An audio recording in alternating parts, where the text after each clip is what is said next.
Hello বন্ধুগণ, অনুরাগের ছোঁয়ার আগামী পর্বে দেখতে পারবেন মিশকা ধরা খেল দীপার কাছে। লাইক দিয়ে বিস্তারিত জানতে থাকুন।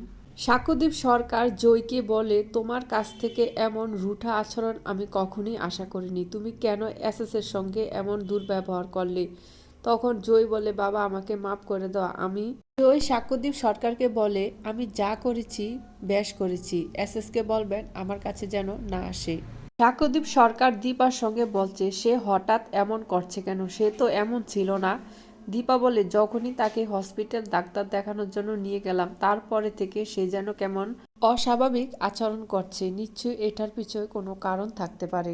সাক্ষ্যদীপ সরকার বলে, হসপিটালে গিয়ে দেখতে হবে সে হঠাৎ এমন করলো কেন, তার সাথে কি এমন হয়েছে সে এত ভয়ে ভয়ে দিন কাটাচ্ছে।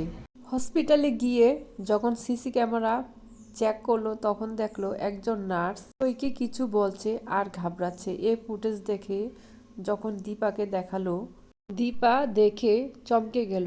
দীপা বলল, এ কি ছদ্মবেশী মিশকা নাকি?